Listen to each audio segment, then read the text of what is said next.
Seorang karyawan yang pergi ke kantor ibadah, manakala dia niatkan untuk mencari rezeki yang halal dan tidak mau menipu, tidak mau korupsi.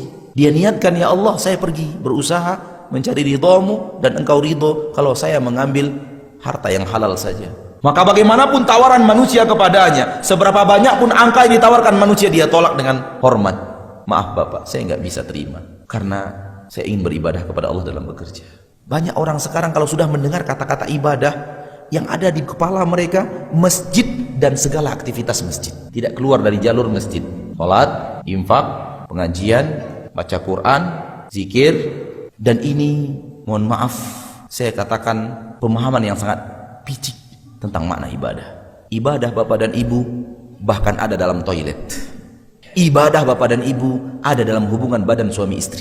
Ibadah Bapak dan Ibu ada dalam setiap senyum seorang insan. Ibadah Bapak dan Ibu ada dalam setiap pendengaran seorang manusia. Ibadah Bapak dan Ibu ada dalam setiap tutur kata seorang manusia. Ibadah Bapak dan Ibu ada dalam setiap langkah manusia. Ibadah Bapak dan Ibu ada dalam setiap goresan tangan tinta manusia.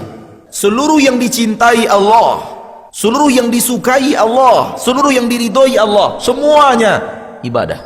Sangat luas ibadah itu, tidak hanya masjid. Iya benar, di masjid itu ibadah. Betul, tidak ada yang bisa mengingkari. Namun ibadah tidak hanya masjid dan apa yang ada di masjid.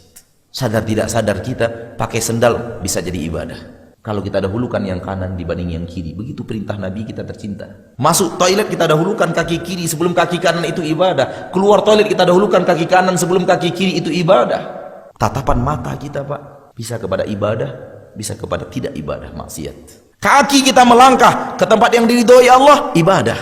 Pergi ke rumah om dan tante, silaturahmi. Pergi ke rumah orang tua, pergi melihat teman sakit, pergi bertakziah kepada orang yang meninggal dunia, keluarganya. Pergi memberikan santunan kepada fakir miskin. Pergi ke masjid untuk gotong royong, membersihkan masjid. Ibadah, banyak sekali.